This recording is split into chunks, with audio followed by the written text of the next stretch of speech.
Pessoal, boa tarde. Então, como eu já concluí a correção da prova de cálculo 2 da segunda avaliação, tá? Então eu vou fazer assim como eu fiz na primeira avaliação, um resumo, né? Um comentário, na verdade, sobre as questões da prova, né? Como é que deveria ser feita a solução, a questão da pontuação, quem fez isso ou não fez, o que foi que ganhou ou deixou de pontuar, para que cada um entenda o porquê da nota que tirou, tá bom? Bom, na primeira questão, né? Uma coisa que já vou deixar claro aqui de antemão, que não é novidade, óbvio, mas eu frisei muito isso, é essa questão de de justificar as respostas, certo? Então, assim, por se tratar de uma prova pesquisada, muito mais por isso é necessário que tudo que você faça seja justificado, né? A menos que seja uma conta bem direta, alguma coisa, enfim, mas se é algo que precisa de um resultado, que precisa de um encadeamento lógico para você resolver, você tem que justificar. Esse foi um problema que aconteceu. Tiveram pessoas que resolveram algumas coisas e não justificaram. Se não tem justificativa, não vale a pontuação correspondente, tá? Bom, nessa primeira, uma coisa nessa primeira que aconteceu foi o seguinte, porque aqui você tem, ele fala que você tem um triângulo isósceles, né? Situado no semiplano y maior ou igual que zero e com a base paralela ao eixo x. Observem que isso aqui é muito geral, né? Porque a única coisa que você tem que é sempre a mesma coisa, independente de onde você desenhar esse triângulo acima do eixo x, você vai estar aqui, ó, né? A questão é que você vai ter sempre que colocar a base dele paralela ao eixo x. Mas aí você pensa, a priori eu tenho uma possibilidade muito grande de onde esse triângulo pode estar, porque ele pode estar em qualquer parte do semiplano y maior ou igual que zero, né? Mesmo que você, claro, vai ter que desenhar sempre com isso aqui acontecendo, mas você tem uma infinidade de posições. Por exemplo, é só pensar que se você desenhar, por exemplo, ele com a base coincidindo com o eixo x, qualquer outro triângulo e você sair só pegando esse triângulo e subindo ele, né, no sentido de considerando que o novo triângulo, a base, é paralela à base do outro, então você já tem uma infinidade de possibilidades de posições para desenhar esse triângulo, tá? Então, assim, como ele quer que mostre que o volume do sólido obtido pela rotação desse triângulo todo do eixo x é igual ao produto da área do triângulo, pelo comprimento da circunferência, né, na rotação pelo baricentro do triângulo. Isso aqui essencialmente é o teorema de Pappus, né? Que a gente viu em sala para um retângulo e ele está querendo mostrar agora que vale para um triângulo também. A questão do sólido do volume do sólido de revolução, tá? O principal aqui, pessoal, é o seguinte, é que como existe essa possibilidade muito grande de onde você vai de ter uma infinidade de posições que você pode considerar esse triângulo, a questão é que você ia desenhar justamente num caso que ficasse mais simples de resolver. Então, já tiveram dois casos, né? Que a maioria usou pegando o triângulo com a base paralela, com a base coincidindo, né? A base estando sobre o eixo x, de modo que a altura, né, relativa à base era justamente coincidia com um segmento lá do eixo y, estava sobre o eixo y, né? Ou então teve outras pessoas, mas foram menos pessoas, mas que fizeram esse mesmo desenho, mas só que pegando o triângulo e colocando ele a base dele a uma certa altura acima do eixo x, tá? Em qualquer um dos casos você vai achar o mesmo resultado, certo? O problema maior aí quase todo mundo pontuou essa questão, mas ninguém conseguiu a pontuação máxima. Por quê? Porque uma coisa que tinha que ser feita aqui era justamente você garantir que, pelo fato de você considerar esse triângulo numa posição específica, que o volume do sólido obtido ele não muda se eu pegar esse triângulo e considerar ele agora em uma outra posição, né? Por exemplo, esses dois casos aí que eu mencionei, que foram resolvidos, o volume dá a mesma coisa. Mas e se eu colocar o triângulo numa outra posição, acima do eixo y, claro, com a base paralela ao eixo x, né? Nesse semiplano aqui. Será que o volume é o mesmo? Porque lá na geometria analítica a gente aprende que quando a gente rotaciona e translada figuras, a gente não perde a característica, a figura continua a mesma. Então, se eu pego um triângulo e rotaciono ele, ou translado ele para uma parte do plano, a figura pode até mudar o desenho, né? Mas as características principais, como por exemplo a área dessa figura, a medida do comprimento dos lados, nada disso muda. Bom, mas se a área do triângulo não muda, né? Independente de como eu considerar esse camarada, eu posso trazê-lo, porque essencialmente o que você vai observar, tem que ser observado, era o seguinte: independente de onde você considerar esse camarada, você pode aplicar uma rotação e uma translação de modo a fazê-lo coincidir com esse triângulo que você considerou. E daí a conta que você vai fazer é suficiente para resolver o problema. Ninguém justificou isso, então isso já despontuou. Eu só despontuei 0,1, que é para alertar que tinha que ter sido feita essa consideração, tá? Beleza. Uma vez que a pessoa fez o desenho lá do triângulo, começou a considerar a situação para calcular a integral e tudo, tinha que se encontrar a função, né? E por que você consideraram um triângulo nessa posição específica que eu mencionei? Porque fica mais simples de calcular, porque você pode calcular apenas metade do volume, né? Considerando apenas um dos triângulos retângulos que são formados, né, nesse triângulo isósceles por conta da altura lá, coincidir com o eixo Y. Você calcula o volume só de uma parte e depois multiplica por 2 e aí você tem o volume da figura toda, né, do sólido todo, que você obtém quando rotaciona esse triângulo.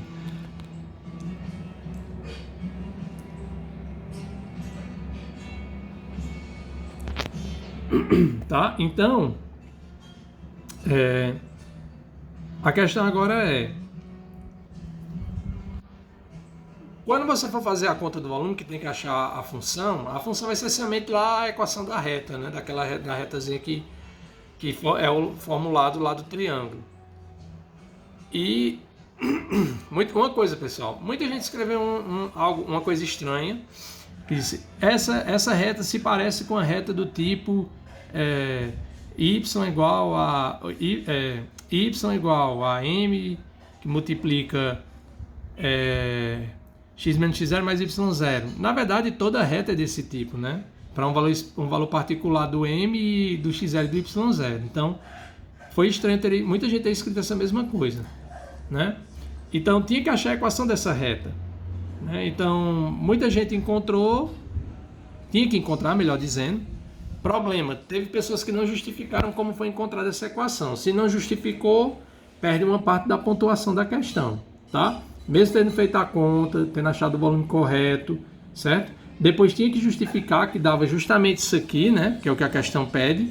Eu acho que teve uma outra pessoa que esqueceu de justificar. Se esqueceu, perde pontuação também. Se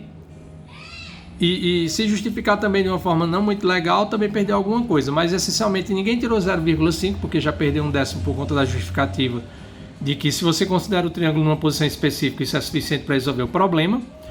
Se não justificou a equação da reta que foi encontrada para calcular o volume, perde mais 0,15, então só ganhou metade da questão. E se não justificar no final isso aqui, vai perdeu mais 0,1, tá? Mesmo que a conta do volume esteja correta, beleza? Bom, na segunda, pede para calcular o volume obtido pela rotação em torno do eixo Y, do conjunto de todos os pares x, y, tais que, né? Aí pede para considerar os retângulos paralelos ao eixo de revolução, porque a ideia aqui é usar o método do invólucro cilíndrico, porque os outros métodos a gente viu na avaliação passada, tá bom? Então, aqui eu acho que só teve um problema, porque eu cometi um erro de digitação aqui, mas o pessoal me perguntou no grupo e eu falei isso, botei uma mensagem lá falando que no item C era para considerar y ao quadrado, tá?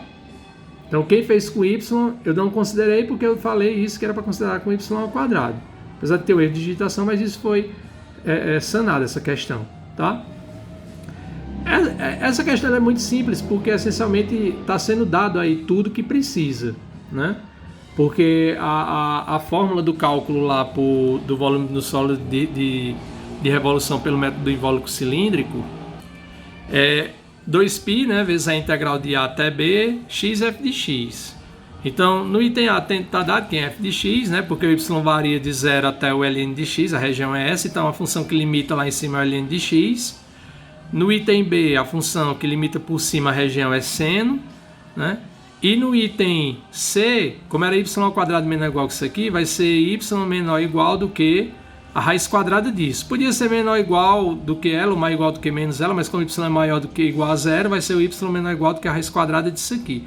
Então a função que limita por cima, né, como y é maior ou igual que zero, é essa função, a função raiz quadrada de 2x menos x quadrado. Tá? Então essa questão era bem direta, era só colocar na fórmula e fazer a conta. Então quem perdeu pontuação aqui foi porque errou alguma coisa no caminho, na resolução, tá? Se não foi um erro muito grave, eu considerei alguma coisa. Se for um erro grave, eu desconsiderei. E a resposta, se não deu a resposta correta, aí eu fui atrás de procurar o porquê. Se foi um erro de sinal, alguma coisa boba, eu tirei alguma pontuação. Mas se o erro da resposta foi porque a integral está errada, que na maioria das vezes é o que acontece, então a questão está errada, porque em particular você tem que calcular a integral corretamente para poder encontrar o volume, tá? Então assim, no item A e no item B já tem um intervalo de integração, então você nem precisava fazer esboço da região se você não quisesse. Só que no item C já é necessário, né? No item C você teria que fazer o esboço para encontrar justamente o intervalo de integração, tá? Porque todos os pontos que estão nessa região, y maior ou igual que zero e menor ou igual do que isso aqui. Quando você faz o desenho lá, aí você ia, quando fizesse a curva, né, onde ela intercepta em 2 pontos o eixo do x, aí você ia ver justamente quem eram esses pontos onde ela intercepta para saber o intervalo de integração, tá? Que fica fácil da gente observar por aqui, porque y ao quadrado, se você pega o y ao quadrado igual a isso aqui, né? Aí você vai ter o quê? Que quem é que zera essa expressão? É o 0 e o 2. Então, quando você fizer o desenhozinho lá, você vai perceber isso, né? Naturalmente. Mas você vai ter que calcular naturalmente. É o 0 e o 2. Então, o intervalo de integração aqui é de 0 a 2. Tá bom? Bom, na terceira, pede para a gente encontrar o volume, né, do sólido gerado pela rotação em torno do eixo y da região limitada pelo gráfico dessa função, da função y igual ao módulo de x menos 3, pelas retas x igual a 1, x igual a 5 e y igual a 0. Tá? Aí temos elementos de área retangulares paralelos ao eixo de revolução. Então aqui também era para resolver usando o método do invólucro cilíndrico. Tá? Pessoal, o gráfico dessa função, como é módulo de x menos 3, o módulo de x é aquele gráfico lá, né, que tem você tem aqui na origem uma reta para cá e a outra reta à direita do eixo y e uma à esquerda, né? Quando é x menos alguma coisa, aí você desloca esse camarada, né? No caso, ele ia ficar à direita o gráfico, né? Ele ia ficar à direita do eixo y. Não todo, porque vai ter um momento que vai cortar, mas enfim. E essas retas, elas servem justamente para limitar a região que a gente quer rotacionar, tá? A questão aí é que na resolução teve pessoas que dividiram os dois casos, né? Primeiro, você não pode integrar de 1 a 5. Por quê? Porque essa função aqui, ela vai ter um comportamento diferente dentro desse intervalo, tá? Porque se você pega, por exemplo, o x variando de 1 até 3, até menor do que 3, isso aqui, ó, é negativo, né? E aí o módulo do número correspondente aqui vai ser menos ele, né? Ou seja, o módulo de x menos 3, se o x for um número entre 1 e 3, vai ser menos esse valor aqui, ou seja, vai ser menos x menos 3, que dá 3 menos x. Se o x ele for maior que 3 e menor ou igual que 5, aí isso aqui é positivo, então o módulo de x menos 3 é o próprio x menos 3. Então não dá para integrar direto. Se você integrar direto de 1 a 5, está errado, porque você vai colocar lá na integral se você colocar só uma expressão, que de 1 até 5 essa função só assume uma determinada expressão, está errado, porque ela muda a expressão dela, né, dentro desse intervalo aqui, tá?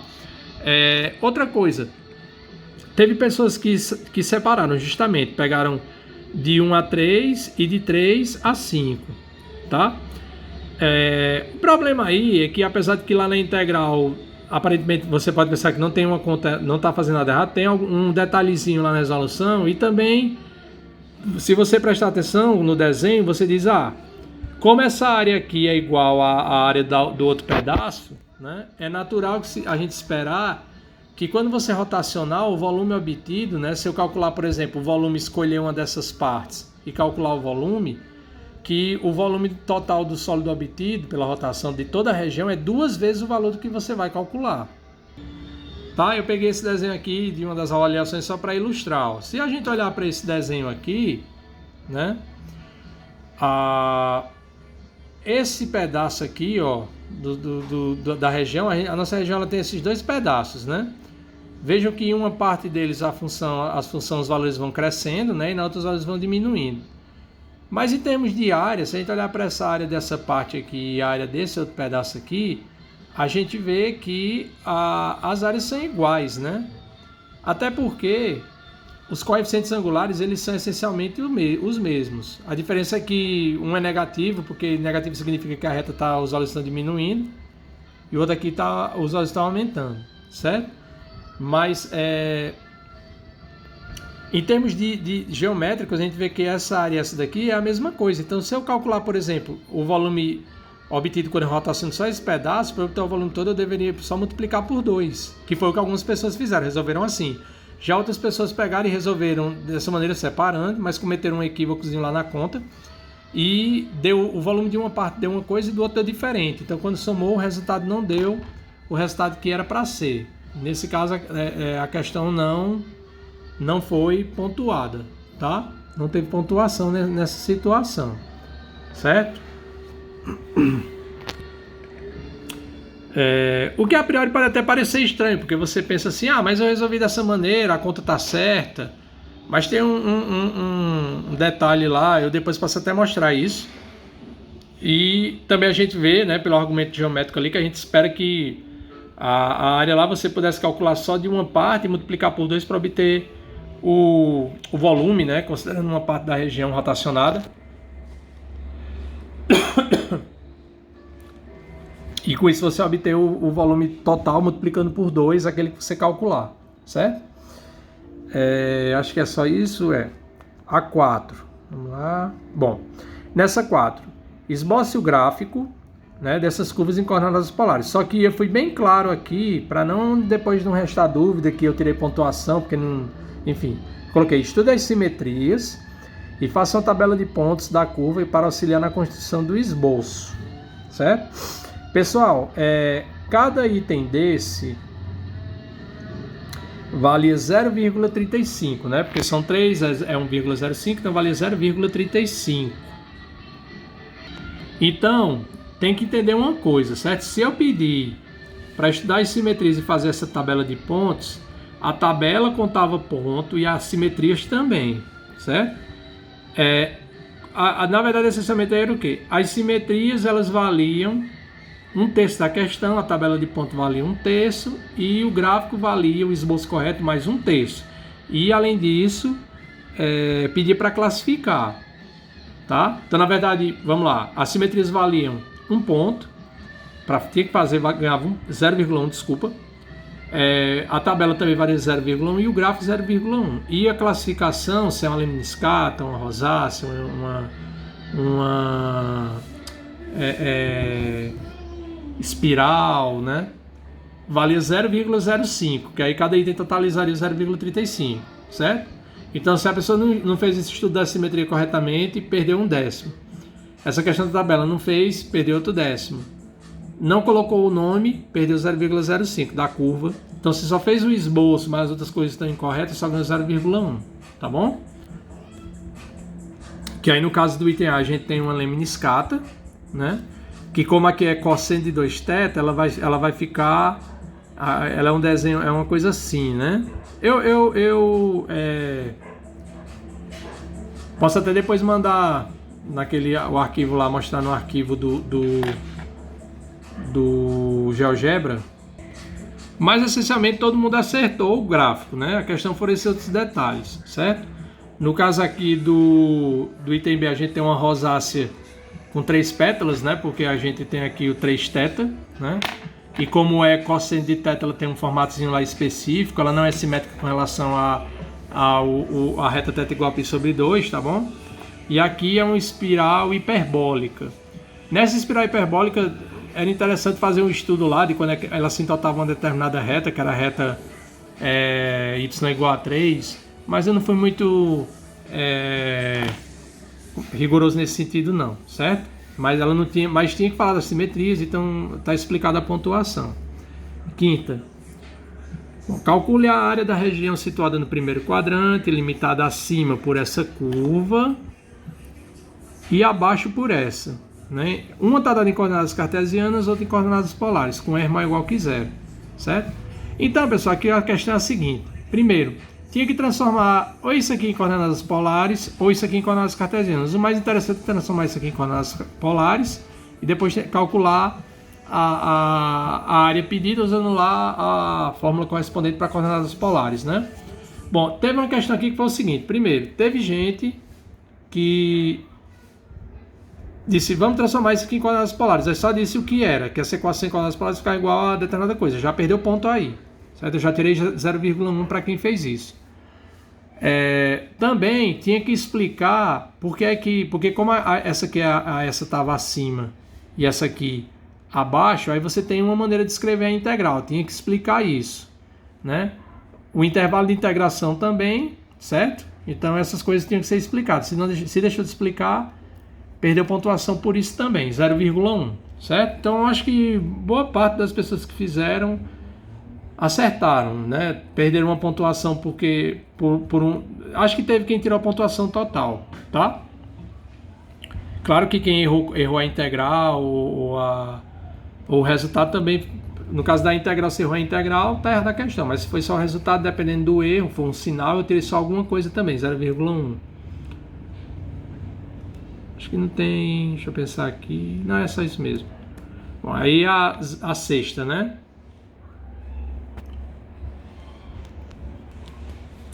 Bom, aí nessa sexta era fácil essa questão, né? Porque ele pedia para determinar o valor de A, para o qual a região limitada pela cardioide dada por isso aqui, tinha uma área de 9π unidades de área, né? No caso aqui, pessoal, a questão é que você tinha que calcular, você tinha que fazer o esboço dessa região, se quisesse, enfim, montar a integral, né, e calcular a área. E aí o resultado que você ia encontrar vai depender desse A. Então você ia igualar isso aqui aos 9π e achava o valor do A, que dava raiz quadrada de 6. A maioria acertou essa questão, tá bom? Eu acho que quem se dispôs a fazê-lo, acho que praticamente todo mundo acertou, tá? É uma questão simples. Claro, quem fez o esboço da região, se fez errado, eu tirei pontuação. Não tinha necessidade de fazer. Você podia até argumentar pela simetria do cardioide, até onde você precisava integrar, que seria de 0 a π, enfim. Mas, por ela ser simétrica com relação ao eixo polar, né? Ela não é simétrica com relação à reta θ igual a π sobre 2, por conta do cosseno de θ. Que você substituindo lá vai dar diferente, por θ e π menos θ. Mas, se fez o esboço incorreto da região, então eu tirei pontuação porque se está lá feito era para estar correto. Tirei 0,1, certo? Bom, a sétima. Na sétima, o item A era bem simples, porque o item A você tem a equação da elipse, né? Que ele diz tomando como, pede para escrever em coordenadas polares, a equação da elipse dada por aquela expressão, né? Tomando como polo a origem e como eixo polar o semi-eixo OX. Bom, essa equação que é dada aí é justamente em coordenadas cartesianas da elipse nessa situação. Que o polo dela é a origem e o eixo polar é o semi-eixo OX. Então, nesse caso, era só substituir as relações, pegava o x igual a r cosseno de θ, y igual a seno de θ, substituir aí e depois isolava o r em termos do θ. Quem só substituir e não isolou, perdeu o ponto, porque como é equação em coordenadas polares, você vai tentar colocar o r em função r, ρ, em função do θ. Tá? Então, tinha que fazer isso, certo? Porque não é só substituir aqui, a gente viu que quando a gente fala em uma equação em coordenadas polares é uma equação do tipo, né? Assim como aqui também está escrito dessa forma, mas se a gente fosse querer isolar o y em termos de x ou x em termos de y, a gente conseguiria fazer isso, certo? No item B, muita gente se confundiu porque ele pede para escrever a mesma coisa, a equação dessa elipse aqui, né? Mas tomando como polo o foco dado por isso, e como eixo polar, a semirreta é FA, onde A é esse ponto, né, com A positivo. Faça E igual a C sobre A, que é a excentricidade, né, e R igual a isso aqui. Nesse item B, pessoal, a equação não era a mesma, certo? Porque, na verdade, o que ele está dizendo é o seguinte, você tem essa elipse aqui, mas agora você vai considerar com o polo dado por isso, né, e a semi-reta por isso aqui. Então, na verdade, a equação da elipse, ela mesmo em coordenadas cartesianas, ela já vai mudar, não vai ser essa. Como se você dissesse, ó, você tem essa equação, agora considere isso aqui. Então, em coordenadas cartesianas já vai ter uma mudança, que obviamente vai acarretar uma mudança na escrita em coordenadas polares. Então, teve gente que já pegou a mesma equação do item A, aí fazendo isso e tal, não sei o que, no final foi na mesma equação, que não é a mesma. É igual da circunferência. Se tem a circunferência centrada na origem e uma que não é centrada na origem, a equação muda. A mesma coisa vai acontecer aqui também, certo?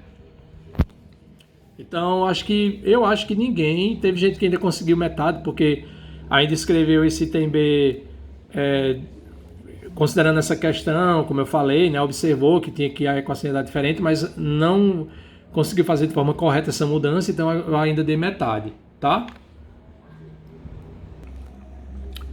Tá bom? Bom, oitava, né? Calcular o comprimento da curva dado em coordenadas polares. Então aqui era bem simples, porque todos esses 3 itens aí você ia calcular colocando lá na integral da fórmula do cálculo de área em coordenadas polares, né? Já tem a função, tem o intervalo, então era só ter cuidado na hora de resolver a integral para não cometer nenhum erro de conta. Então assim, o item A... teve algumas pessoas que se equivocaram na hora de substituir lá na fórmula, né? Eu não sei o que foi que derivou e acabou substituindo errado a expressão, enfim. Então, nessa questão, os erros que apareceram foram mais erros na hora de calcular a integral, né? Mas de todo jeito, o item A e o item C, eles são simples a conta deles, certo? O item B é que dá um pouco mais de trabalho, porque quando você substitui lá na expressão, você vai ter que fazer, como a forma como o integrando fica, você vê que tem que fazer uma substituição trigonométrica, lá chama θ igual a tangente de U, e aí cai naquelas integrais lá de substituições trigonométricas, aí dá um pouco mais de trabalho, certo? Mas era só ter um pouco de calma na resolução, só o item B que realmente dava um pouco mais de trabalho, certo? Teve algumas pessoas que cometeram erros nesse item B, se não me falha a memória, na resolução, que apareceu uma coisa lá com logaritmo natural. E eu não sei o que foi aquilo na manipulação, acho que a pessoa se confundiu e errou na hora de escrever a resposta. Então, nesse caso, eu tirei uma parte da pontuação, porque a pessoa tem que entender uma coisa. Quando a resposta de uma integral definida, eu digo, calcula a integral definida, a resposta que mais interessa para mim, que interessa na verdade, é a resposta numérica que você vai encontrar.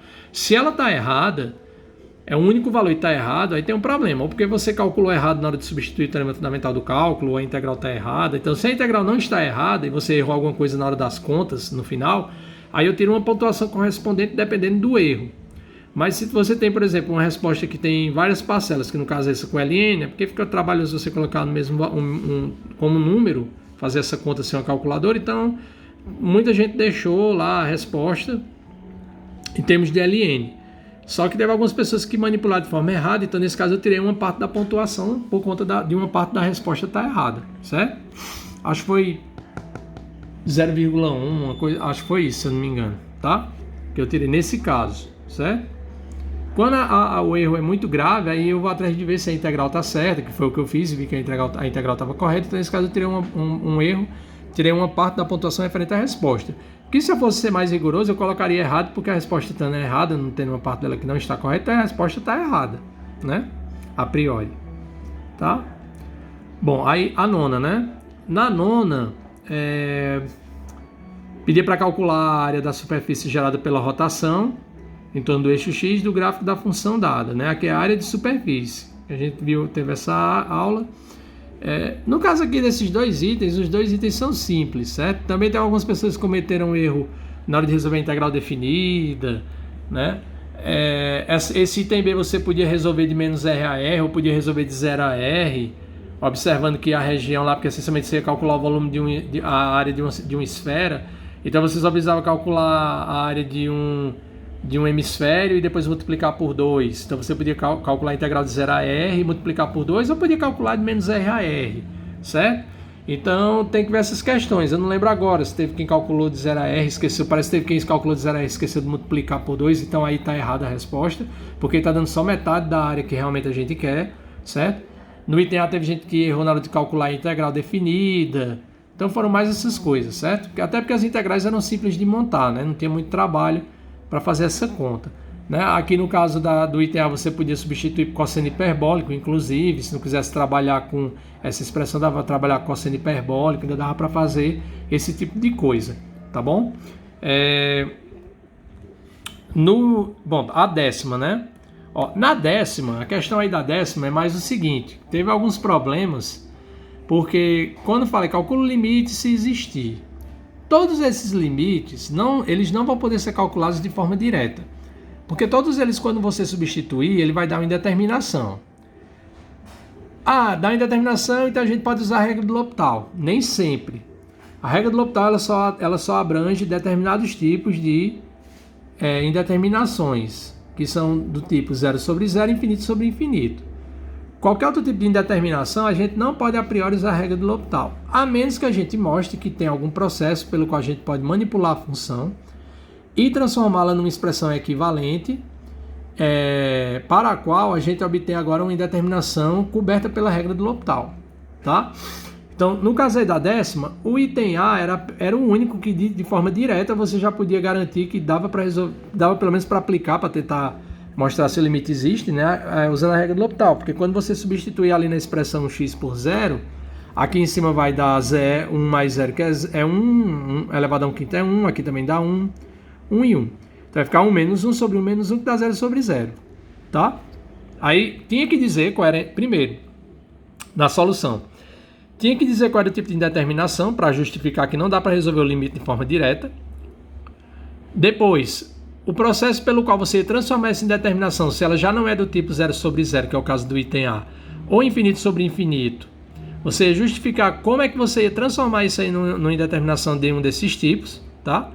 Para depois você dizer, agora usando a regra do L'Hopital, que nos diz que... Aí não precisava nem... Você podia até escrever, se quisesse, separado, que você tem limite de f sobre g, quando, babá, aquela história. Porque teve gente que disse, usando a regra do L'Hopital, aí calculou o limite só do quociente lá derivando no numerador e denominador, deu igual a um valor e nem disse que o limite inicial era aquilo. Mas a regra do L'Hopital não diz isso? Diz. Mas é isso que eu quero que escreva na resolução. A regra do L'Hopital diz isso aqui. Então a gente vai calcular esse limite. Ou então você calculava o limite da derivada do quociente, né, do numerador sobre o denominador, melhor dizendo. E no final você dizia, pela regra do L'Hopital, esse limite aqui é igual ao valor do limite que a gente procura. Então, quem não justificou, eu já tirei pontuação. Dizer o que é a regra do L'Hopital. Eu quero que você diga o que é. Você diz a regra do L'Hopital, faz uma conta lá do limite calculando a derivada do numerador sobre o denominador, diz que dá igual a tanto e nem diz que o limite no final é aquilo. Você está dizendo que o limite da derivada de um sobre o outro é aquilo, tá? Tinha que falar da determinação, teve gente que não falou. Se era 0 sobre 0, até porque, por exemplo, o item B, eu lembro que teve quem escreveu. Temos indeterminação, usando a regra do L'Hopital, aí primeiro aplica ln, mas não é uma indeterminação que a regra do L'Hopital cubra. Por exemplo, no item B, se você substituir o x por 0, você tem uma indeterminação do tipo 1 elevado a infinito, né? Porque quando você substituir aqui x por 0, vai ficar 0, 2 elevado a 0 é 1, e aqui vai ficar 1 sobre 0. Então seria do tipo 1 elevado a infinito, que a gente não sabe o que é isso a priori. Mas a regra do L'Hopital, ela não aborda esse tipo de indeterminação. Você teria que fazer um processo para obter uma expressão equivalente que, daí, nessa expressão nova, você tem agora, quando calcula esse limite, uma indeterminação coberta pela regra do L'Hopital, e aí, ok. Então, por exemplo, aqui, você aplicava o ln nessa expressão, né? Você chamava isso aqui de y, por exemplo. Aí você calculava ln de y. Ln de y vai ser o ln disso. Como isso aqui está com uma potência, você pode tirar isso multiplicando. Então ia ficar 1 sobre x, que multiplica o ln disso aqui. Quando você aplicar o x igual, o x tendendo para zero, né, o limite dessa expressão com x vai para zero, vai ficar o limite de 1 sobre x, que dá o quê? Infinito, né, vezes o ln de x, que vai ser, na verdade vai dar o ln de 0 mais 1, que é o ln de 1, que é 0. Então fica infinito vezes 0. Ainda não é coberto pela regra do L'Hopital. Mas aí o que é que você faria? Você pegaria 1 sobre x e escreveria como sendo 1 sobre x, né? Porque na verdade, quando você fica com 1 sobre x vezes o ln de x mais e elevado a 2x, é óbvio que é a mesma coisa que o ln de x mais e elevado a 2x sobre x. Aí esse x, você escreve ele como sendo 1 sobre 1 sobre x, que aí você, quando você resolver essa divisão de fração, você volta para o x. Né? Só que aí, no caso, você vai ficar com... o limite vai dar do denominador vai dar 0, nesse caso, né? Porque 1 vai ficar 1 sobre x, o limite disso quando x vai para 0 é infinito, fica 1 sobre infinito.